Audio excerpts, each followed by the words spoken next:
Welcome to DevReady Podcast, where we're helping non-techs build better tech. Today we're joined by Matt Wolach.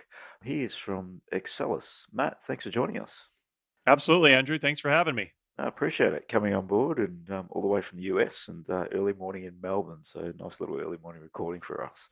You guys are living in the future from where I am in Thursday afternoon. Yeah, correct. Yeah, we're Friday morning here. It's a bit weird how that works, but yeah, it does somehow.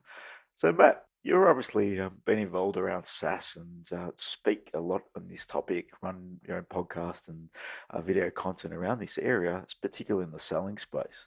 Can we dig in and learn about yourself? Tell us a bit about Matt and your background and how you got into SaaS in the first place and then ventured into more of the sales component of SaaS.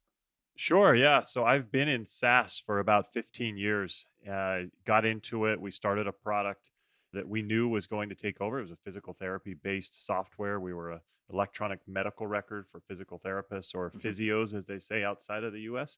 And essentially, we had a solution that would make their lives much, much easier. We were the first SaaS product in the space. And so this is back in the mid 2000s when people didn't totally know what SaaS essentially was. So essentially what we did was we were kind of the first ones and we had to educate the market on SaaS before we had to educate them on us.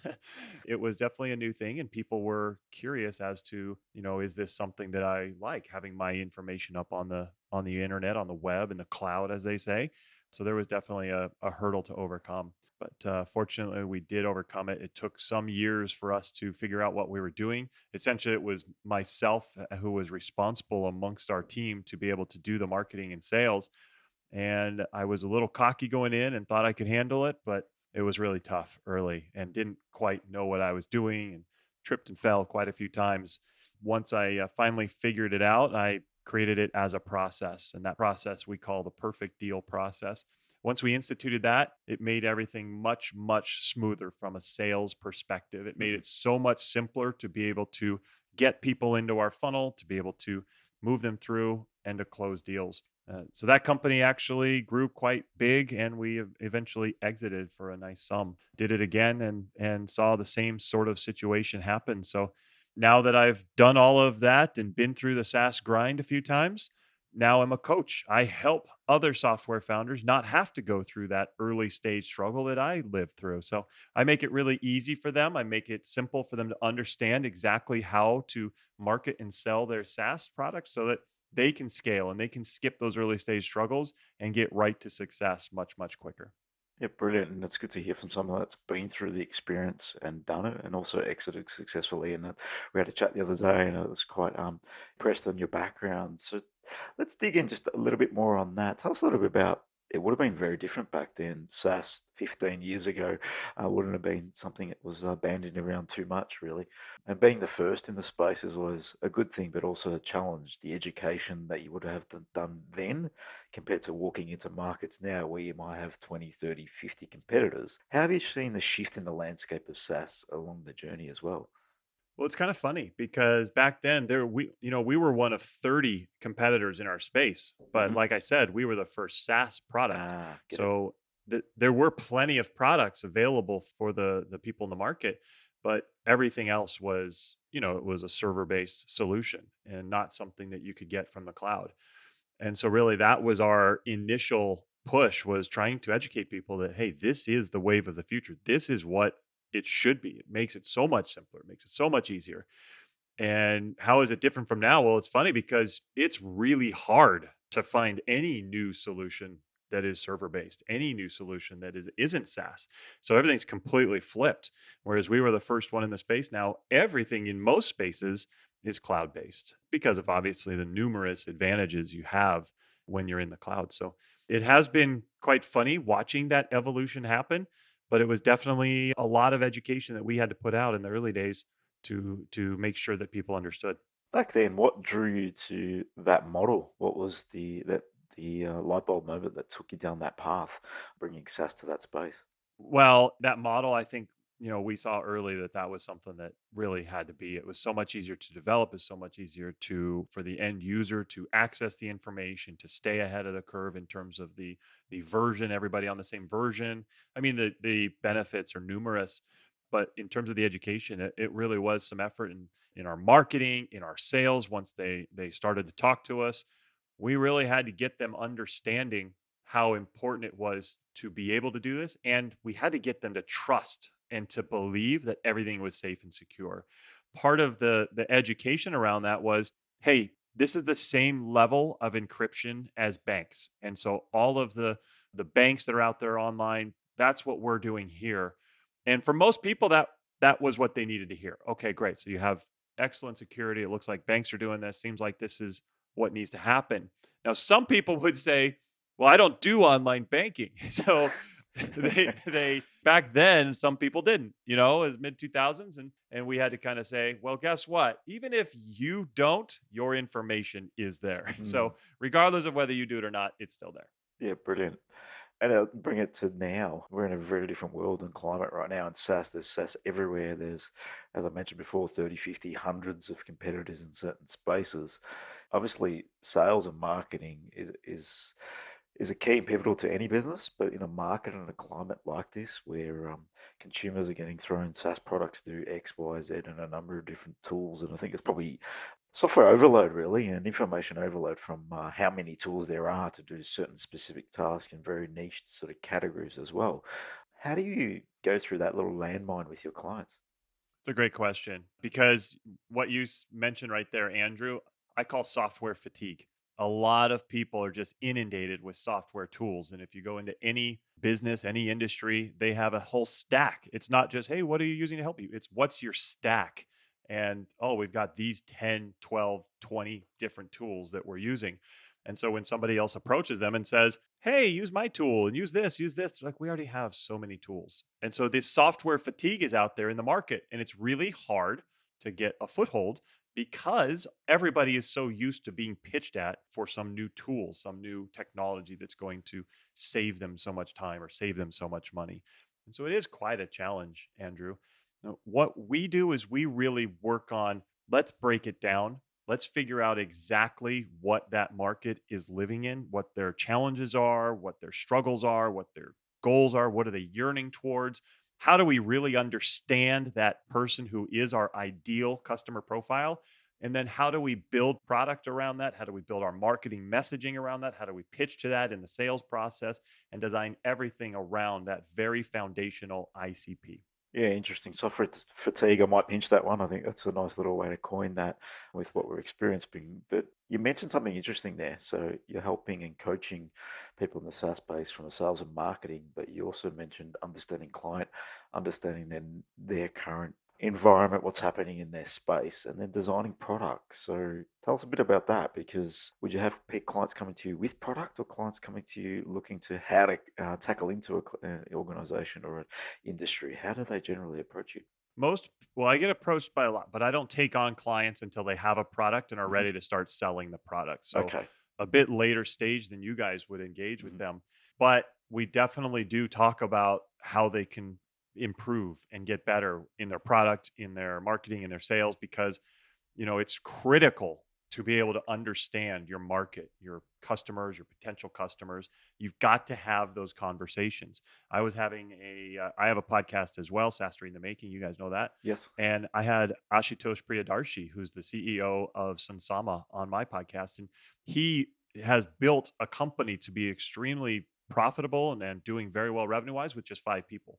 And one of the things I asked was, hey, how are you guys accomplishing this? How are you able to give them exactly what they need? He said, we as founders still have conversations with our market. We make sure that we make a priority to have those conversations, to really understand what they're going through and what they're needing so that we can develop around it, so that we can make sure that we're emphasizing that in our marketing, make sure that our sales process is aligned around that.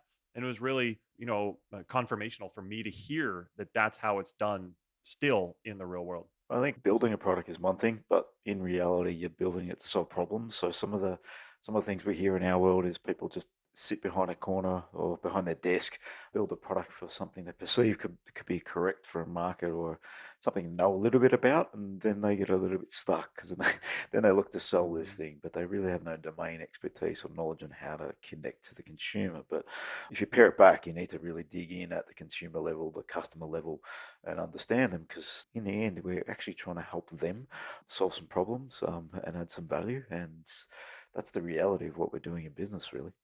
Yeah, Yeah, building it absolutely. so it can be used, and just building software are two different things. Mm. So Matt, let's dig in. So sales and marketing. Now you've talked to me a little bit about some of the key processes that you take clients through. Can we explain us a little bit about your methodology and what sales in the SaaS market might mean and how you generally structure it up? Sure. Well, when people come to me, they're usually missing one or more, sometimes all of what I call the four pillars of scaling your SaaS company. Of course, if you're going to go through the effort of, like we said, learning a market, learning a problem, and coming up with a solution, developing out that solution, and going through that effort and cost that entails, you've got to have some sort of end goal. So most people, their end goal is they want to have a very profitable company, or they want to have a big exit, or they want to make a big impact. For any of those things, you need to scale. You need to be able to, it's not going to be just a life-size business where you and your wife are going to, have a fun little time with this. This is almost always something that you want to scale and get to be one of those, things you read about in Forbes and Inc. So it makes it something that is a goal that's pretty aligned amongst most software founders. Well, in order to scale, you have to do four things, and not just one, not just two or three. You've got to do all four.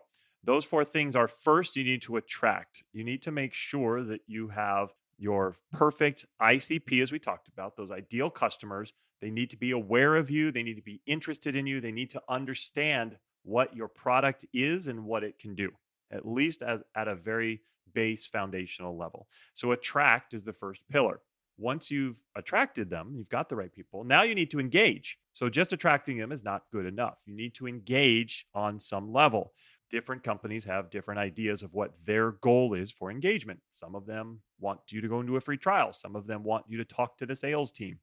Some of them want you to experience the product through a sandbox. Whatever it is, you need to engage. And that's where a lot of software companies trip and fall, because they spend a lot of money to generate these leads.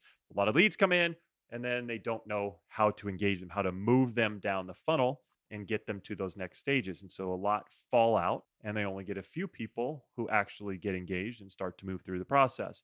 So you need to attract your best customers, you need to engage with them. And the third pillar is close. Once you have an opportunity, once you've gone through all of this effort to spend the money on the marketing to attract them, you've gone through the process of building out engagement methods, now you need to close the deal. And if those people are going to spend their time and put out 30 minutes, 45 minutes, an hour of time for you and your product, you've got them. You cannot let them go. And so we talk about how do you build an absolutely dynamic demo so that your demo, your sales calls are so powerful. And really what we focus on is emotion. How do you get it so emotionally powerful that people, instead of saying at the end of the demo, they don't say, "Oh, this was nice. I really appreciate it. Let's talk next week." They say things like, "Holy cow, where have you been my whole life? I cannot believe I've gone without this product for so long. We need to get started as soon as possible." And there are methods to do that, Andrew, and it's something that a lot of people don't know how to do, Mhm. but it's very, very important to do that. It's a reaction that every salesperson wants at the end of their pitch, I would imagine. Yeah. Absolutely. Absolutely. So that's the third one. And now that we've got attract, we're getting the best customers to us, we've got engaged, we're having conversations, and close, we're closing the deal and generating revenue. Once you see that happening, and especially if you're an early stage, you're a founder and you're a top leader, you're doing that. Well, sometimes it's just because of your sheer effort and your will of being that founder that you're making it happen. And so the fourth pillar, that's scale. We need to repeat this. How can we make it so that it's not just the founder or the top leader doing it? How do we make it so that we can bring in the right people? We can have them become the sales team. We can have them understand the power of what they're doing and learn the right methods. And we can motivate them the right ways so that they can go out and do just as well or even better than the founding team, that's when you really achieve success. So the 4 pillars are attract, engage, close, and scale. And that's what I help my clients achieve. Brilliant. I love how you just shared 4 little steps to get to scale, which is what your outcome was. I like the way it sort of winds together in terms of scaling out the sales team, because in the end, yeah, generally businesses start off with 2 founders, 3 founders, whatever it might be. And you might have 1 or 2 people. Luckily, from a sales perspective, generally it's one. Like you started out in your early days. I imagine you started as that one-man show. That was the sales and marketing, right? So, and then you look into how you scale it. So, let's dig in a little bit on the attract side, because that I see as one of the most important points. But then, like you said, you need to engage them and close them too, and then get to scale. But if you're not attracting anybody to your product from a marketing perspective, where does that sort of stem from, and how do you get step one? In attract, it can be very difficult and it can be very daunting for a lot of founders. They don't know exactly how to do it. They don't know what they're going to say, or do they have to spend money to do it? And so I work with a lot of founders who are frustrated because they can't get anybody aware of their product. They had this product built, they had this idea, they got it built, and now they're kind of just left holding their hat, wondering if anybody's ever going to come to the website, if anybody's ever going to hear about them. Mm. And so one of the things that we do is first talk to the founders about belief, making sure that they can believe that this can happen is the first step. And then we put in some actual real ways of doing it, some tactics. And one of the things that I constantly preach about is, hey, you might find one marketing channel that starts working. Okay. You might find this thing, it starts working, it's great, it's getting you what you need. Don't stop. Because so many times I've seen it where somebody gets a marketing channel, it's working, it's working, it's working. They rely heavily on it. And then all of a sudden that goes away and stops working for whatever reason. That marketing channel goes away and now you have nothing. And so what we talk about is, let's get a multifaceted approach. Let's make sure if we have that one, great. Let's add another channel. Let's add something else. Let's add something else. How can we get several different marketing channels, different lead generation streams, so that if any one goes out, we're still okay. We still have the others, and the company can continue to thrive. We can continue to get our pipeline filled so we can move people through the funnel and close deals. And that's really critical. I think it's important, yeah, because as owners and founders, we can get a little bit complacent with what's working, and when something's working, we sometimes can get a little bit less creative and less thinking from perspective of what else could we be doing to push this and grow this and expand this. That's a really good point that you've raised there. If you do actually find something that works, keep evolving, keep iterating, because it is an iterative process and things will change. The market will change, competitors will come, customer situations will change, and some of those streams may not work anymore. So, really good tip there. Thank you. Yeah, it's definitely something that's helped a lot of my clients. And I love what you said, Andrew, that competitors will come. That is true more than ever in the SaaS world. You know, I saw a quote once that if you're a healthcare company and you grow at 20% annually, your Mm. investors and your stockholders, they're going to be thrilled. If you're a tech company and you grow at 20% annually, you're going to be dead within Yeah, a couple of years. it's not going to work So at many, all. yeah, exactly. The barrier to entry is small. People are going to come up behind you and smash you. You have to do doubling and tripling every year until you get some sort of size to be able to make it. And then you get to a size where you can bring in the teams underneath you and scale from a sales perspective. In terms of the engagement side, now you mentioned, so attract is one of somewhat I would consider some sort of engagement when you're attracting people with, it might be content play, it might be whatever it might be, to educate them and attract them in and engage them into what you're doing. But what do you mean by engagement within the SaaS product itself? You've mentioned a couple of things like getting a trial or what it might mean there. Is it more engaging them into the product and what it does for them and the benefits of it? Is that what you mean by that? Yeah. So when we talk about engage, with most SaaS products, you're going to need to engage them in some way. Very little of the time you can get, a lot of people have this dream of an automated process. Oh yeah, all we have to do is just get them to the site and then the site takes care of the rest. There's a great funnel and it takes them all the way and they buy. That's your nice unicorn, that one. That's what we're all looking for. Yeah. Yeah. Yeah, I mean, it sounds awesome, but in reality, that is so rare. Mm. And if it happens, it's only for the very low priced products. So Uh-huh. you're talking like $19 product, you might be able to do that. That's why the Asanas and Trellos and all that have that low product. You can do that and just go buy whatever you want to buy, and you're good. But for products above $50 or above $100, you're not going to be able to do that very often. And so you're going to need some sort of team to be able to handle that. Now, what we get into in our process is that a lot of times founders set up a free trial. Okay, sounds great. Once people see this product, it's a great product that we had built, and once they see it, they're going to love it, right? Most likely wrong. How many times have you done a free trial and you get in and click a couple buttons and then you leave and you never go back to that product ever again, I think right? everyone's done that, right? So Yeah, it's you don't know what to do with mm, it half the that's the time. other challenge. Yeah, and I think that's a good point, Ed. You sign up for a new product and you're just looking around thinking, what do I do next? And you can lose people. Yep, that is a big issue. Yeah, that depends on also how like technologically competent you are too. It does. And so true. And different markets have different levels of technology in the buyers. Some buyers are extremely technical. If you're selling to IT experts, then they're going to be pretty technical. But many markets don't have Mhm. that level of expertise. But you guys both just voiced something that we talk about in our program. I have a SaaS founders program where a group we get together and we all share these challenges and collaborate. And one of the things that I constantly preach is that your free trial is not a closer. Your free trial is not a closer. Free trials are a lead generator. Mm. They do not close. Mhm. So if you're going to have a free trial, just understand that. And when you understand that, it makes it much easier to develop your process. If you have a free trial, great. That gets them in, but it's absolutely critical as soon as they get in that you pounce, that you jump on them and you do everything you can to get your team connected to them so that you can try and close them. Because if you just leave it, they're not going to close. Yes, you might get a 2, 3, 4% close rate on your trial, whatever it is. If you get 8, that's amazing, but still it's 8%. You should be getting a lot more than that. So pounce. You've got to be able to engage with them. And there are methods that we teach within our program that make it really, really simple to get that engagement really high. And then once you engage, like we mentioned in the close pillar, that's when you're able to close deals at 30, 40, 50% of the time. Where do you, on this point here, do you find that the human interaction is something that definitely helps the situation here? Because you mentioned there 2, 3% is a number, or 8% if you just looking at a piece of software. Do you find that human touch, how much can that increase the process? How much do people appreciate the support and people helping them through the process? What do you find in that space?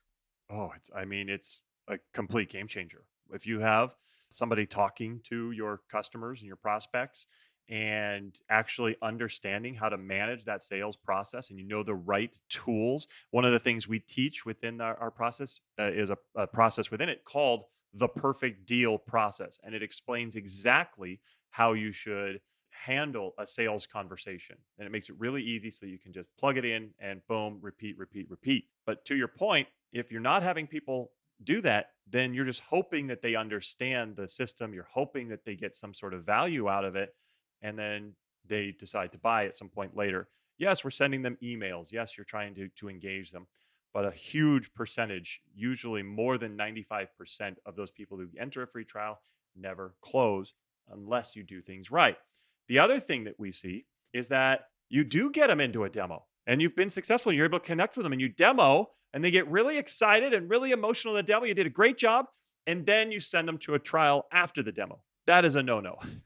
Please don't do that. Because just like you guys both said, sometimes you get into a trial and it's like, well, I don't know what I'm doing. And Mm. what's this? And I don't know what I'm going to do here. Well, how does that experience? Let's look at that holistically because you just got them all emotional and they're caring about what they need to do and they love this product. They're like, yes, this gotta happen. We gotta have it. Let's go into a trial. And when they do the trial, guess what? They're going to experience a real downer because they come off that emotion and into the actual product. Now they have to set things up and they have to upload their data and they've got to do that. Oh It's God, it just effort feels now, horrible. right? You've thrown Yeah, them all into yeah. the deep end, and it's a trial, but they still need to do exactly what they have to do to onboard, and that's the reality. If they're going to onboard, they've got to do exactly the same for trial to experience the whole thing. Exactly. And it's painful. And you don't want them coming off of that high. You want them in the high, making actionable buying decisions. So you want them to buy at the point of the presentation, basically, within the close, with the person in front of them making that decision. Is that where you're leaning to? Absolutely. Absolutely. So in terms of the structure of the sales process that you generally advise, on a closing perspective, so you've demoed, they're excited, they want to go ahead, you close. What do you get them into? Do you generally push them to?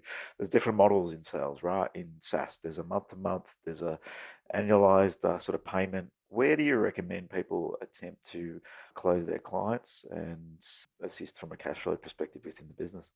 It's product by product on that one. Yeah, definitely. Okay. If you have a certain type of product and a certain market and a Hmm. certain price point, doing the annual thing is great.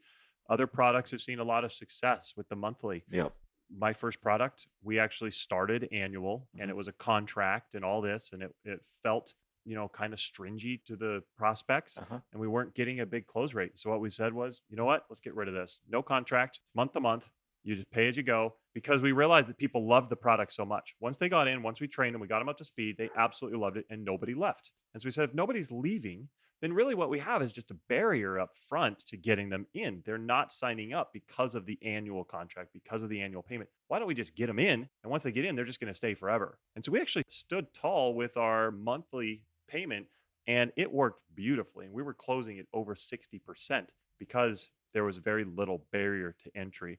One of my sayings that I constantly preach, I actually can't take credit You for. I said give credit over to my dad. 60% there, didn't you? Wow, that's huge close rate. Yeah. Yeah, our team was averaging 63%. Yeah, brilliant. And that's Um, not heard of much in the SaaS space. Not when you put no, put it's a definitely not, trial out there. especially Yeah. yeah, especially when you have 30 competitors. Yeah, But huge. it managed to work out pretty well because we had the right process, because we made sure that people followed the process to a Hmm. T. Brilliant. You're saying you're going to jump into something about your dad, but I just want to clarify that 60% because that was a big number.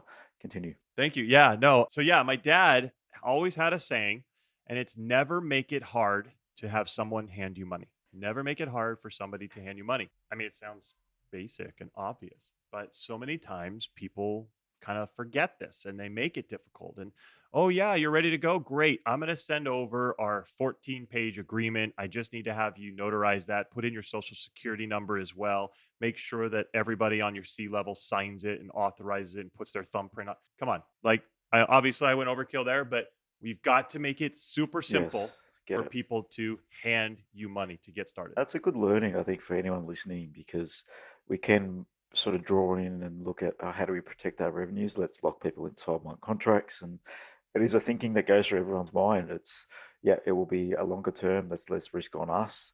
But you got to understand what the client's seeing from that. That's all the risk is being put onto the client. They have no guarantees once they jump into the platform. And you mentioned it at the start, if you believe one in your product and your ability, then you would definitely probably want to lean towards that month to month if it's the right fit for the market that you're targeting. Yeah, I think you just said that, Andrew. If it's the right fit for some, that's a great fit. For others, I wouldn't recommend it. That's why when I work with clients, we actually look at their market and their industry, and actually I can make a recommendation. But you're right. If you believe in your product, make it so that they feel like you're taking on more risk. For example, my coaching services, everything has a 14-day, no questions asked, full guarantee. So if you get in, you start working with me, you start going through the program, and you realize this isn't what I need and this isn't helping and I'm not getting very much learning here and I don't like Matt's face anymore. Whatever it is, full guarantee, no questions asked. I'm fortunate that I've offered that to everybody and nobody's ever taken me up on it, but that's what we stand behind, because we say, hey, when you come on board, we are going to give you our everything. We're going to make sure that you have our full support to get you where you want to go, and we stand behind that with the guarantee. And it's a belief thing, right? You know that you're going to get the client to a result that they're looking for. And if someone does happen to fall out because it's not right for them, that's probably good for you because might be not be the right customer and might not be the right values between customer and yourself. So I think that's important for everyone to think about. We sometimes can have fear of losing customers, but sometimes they're not right for us anyway. So might be better off moving them on and focusing on who wants to be a part of your example, your program or your product. I totally agree. And I think that's really well said, is that sometimes people just don't want. Now, ideally, what I would want to see is really strong upfront discovery within the sales process to make sure that the person you're looking at, the person you're selling to, actually is going to be a good fit Hmm. for your solution. And when you can do that, you're going to really mitigate that number. Now, you're never going to be at zero unless you sell to like one person a year. But if you're selling at scale, you're going to have some that get through and get in and get started that aren't great fits. So if they're not great fits, make it easy for them to transition out. I don't like these companies that, oh, it's going to take 5 months and you're going to have to pay us to export your data. And that's a nightmare. First of all, if you do that, I'm a big fan of customer friendly stuff. So if you do that, guess what? They're going to tell all their friends that, yeah, we did it and it sounded good. But then once we got in, it was horrible. And we tried to leave and they wouldn't let us leave and they made it hard. how many people are going to want to sign up with you at that point? And I think that's a huge point there, because if you make I've had those experiences on a SaaS product where you just can't get out, and it's like, oh, they want you to do this, they want you to jump through hoops, and it's quite a Hmm. bit of a challenge, and then you get frustrated, and if the product doesn't fit, it's not for me, it's not working, I'm not utilizing it to probably its potential, I want to move on, and that's okay. And I think that people need to be aware of letting those people go. It's a better experience than trying to hold on to them sometimes when they should be let go. Yeah, I'd agree. I think you can still, if some people just maybe, I think basically triaging that and figuring out, are they actually a good fit and they just don't know it still, or are they truly not a good fit? And once you understand that, I mean, we're getting into a lot of customer success type stuff here. I think you We can, are, yes. feel, yeah, it's fine. Feel comfortable that, yeah, we don't think they're right for us. We're not right for them. Let's transition them out. Let's make it happen. Now, getting into that close, you've touched upon emotion quite a bit. Where do you draw on that? And what sort of language are you using? And how do you build out an emotional journey for the customer to get it attached to the product and the benefits that might help with them personally, professionally, in a business? What are some of the key things that you look to pinpoint in the emotional journey there? Well, the biggest part about getting them emotional, because everybody knows that, everybody's heard that. Like that's not something that you need some sales coach to tell you that you have to find emotion. The problem is how do you do it? And it's if you don't know what you're doing, if you don't have the right framework, it can be very, very challenging. But you go in and you say, "Oh, we're going to make them emotional. We're going to show them this product, and they're going to say, 'This is amazing,' and look at how this is so cool, and look at how many amazing other customers that we have, and look at these testimonials that we have, and look at how awesome we are." Guess what? That's not the approach. That's not how they're going to get emotional. People get emotional about their own situation. They get emotional about themselves. We don't get emotional too much about other things. You want to be able to get into their world. When you're having a conversation with somebody, you have to understand them. You have to understand what they're yearning for, what their goals are, what they're having trouble with, where they're finding challenges. And when you can do that, you can start to get them really emotional and into a place where they're ready to take action to reach those goals or to solve their pain. And I'd second that. And one of the learnings that we've had in business, just putting our the sort of business hat on, is we sit in more that solution selling space. So it's all about what the customer needs, desires, is looking for, striving for. And when you flip into a product, you still want to be doing that. And I think people get a little bit lost. Let's build a product and just sell. That's what it does. You still need to understand the customer, what their situation is, like you said there, what their challenges are. And if your product doesn't meet it, then move on. But if you can find some opportunity for your product to solve their problems, I think that makes more sense to me.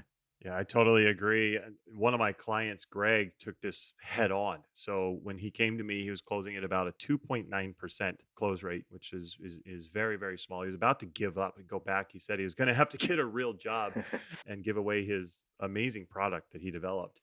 And so we really worked on discovery, really figuring out how are we going to get his prospects very, very emotional, very at a high level of care for their own situation, realizing how bad their situation is, and get them needing a solution.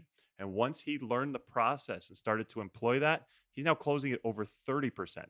And so he 10x'd his close rate. And he says now that they are 90% closed after discovery. He never has shown their product. Yes. He just works them up in discovery. Mm, They're basically ready to rock and roll. yeah. So it's very much, oh, wow, yes, you're right. I am having problems. This is bad.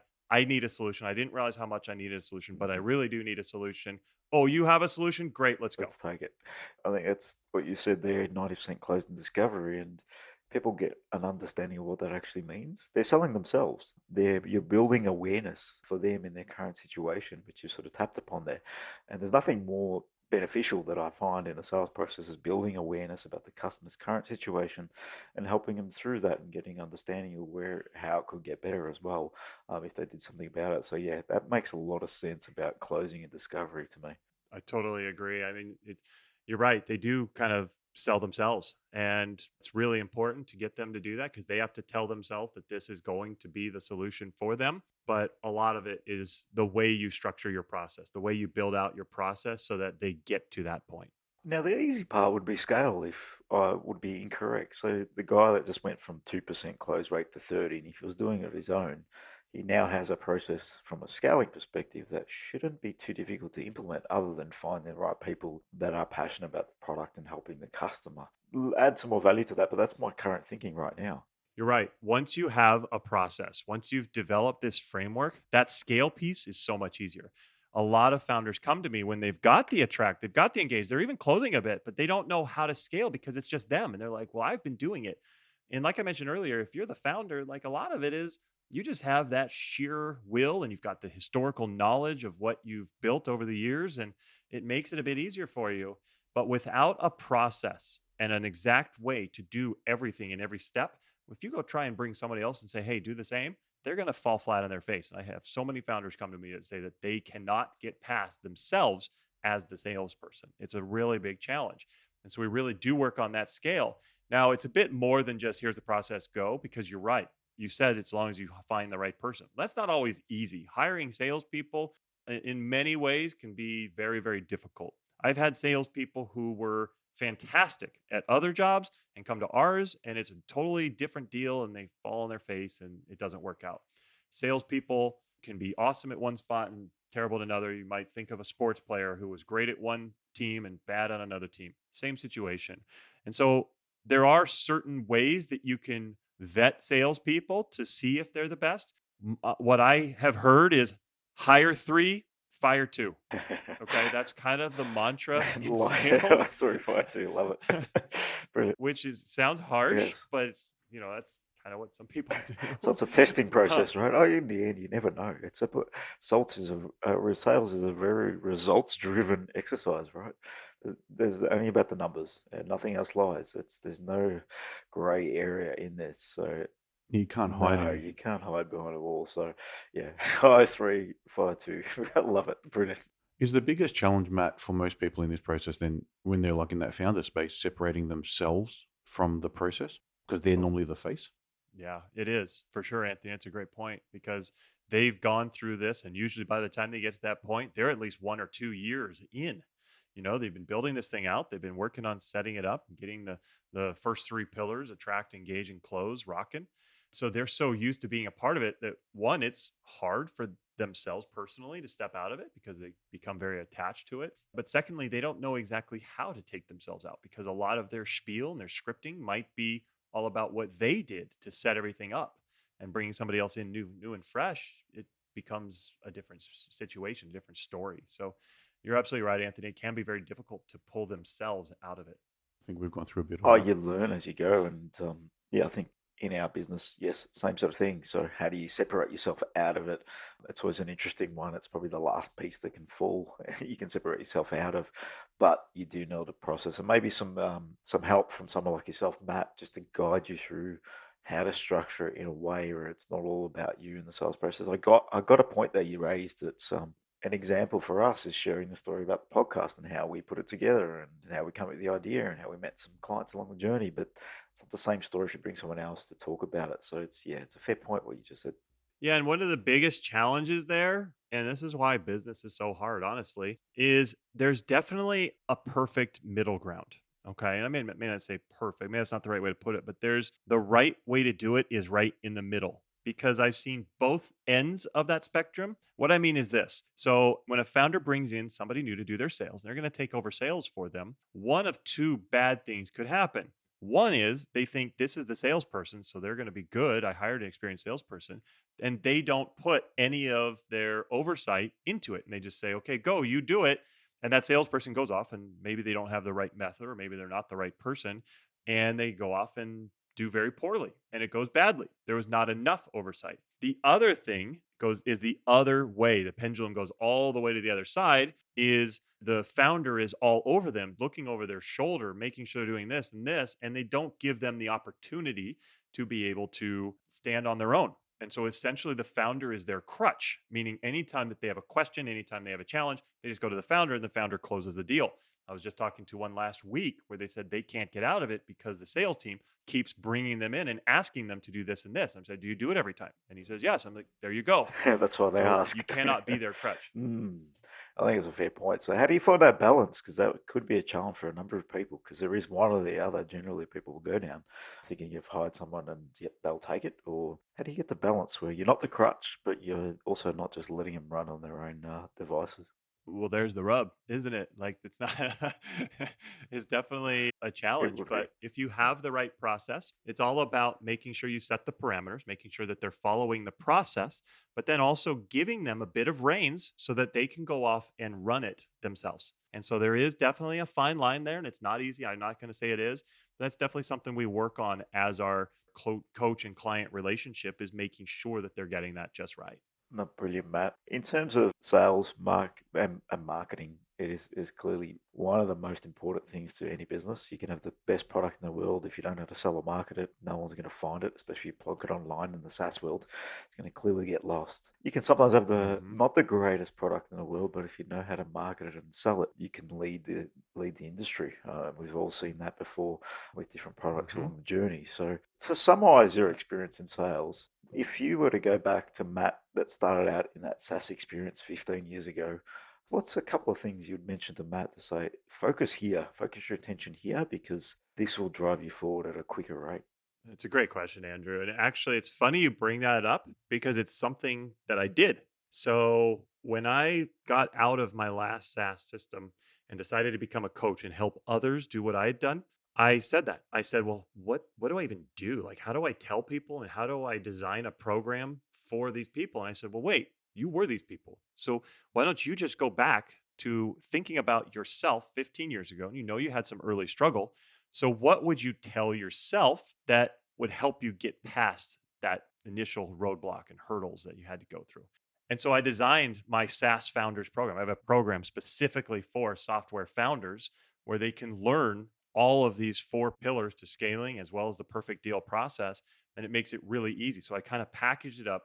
I deliver this in such a way that it makes it something that they can consume very easily, along with all the other things they have to do. So it doesn't overwhelm them, but makes it very simple and easy to be able to understand all four pillars, how they're going to build that out in their business, and how they're going to use it to really scale to get exceptionally big. Brilliant. So you packaged it all up within the pillars and the perfect deal process. I won't dig into that today because I'd love to get you on again and dig into what that means to you in terms of the perfect deal process. If you're willing to jump on and share on another podcast in the future, so I think that would be good to dig in as well and get an understanding of that.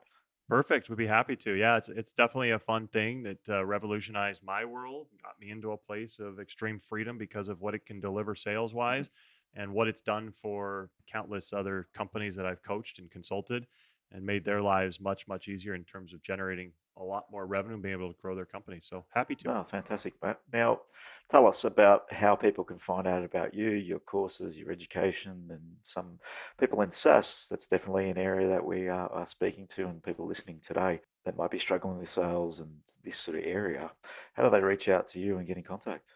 Sure, you can find me on LinkedIn, and I'll spell my name here in a second. But on LinkedIn, I'm constantly posting tips and tricks and videos and little ways to help so that you can take that. And it's very actionable. You can plug it in, it helps you. But also, you can learn a lot more on my website at mattwolach.com, mattwolach.com.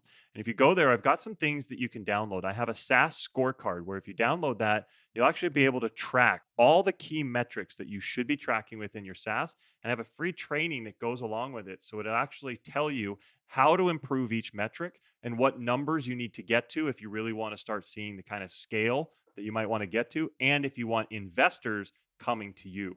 So it's free. You can go download that off of my website, and that way you can kind of start getting some good information going.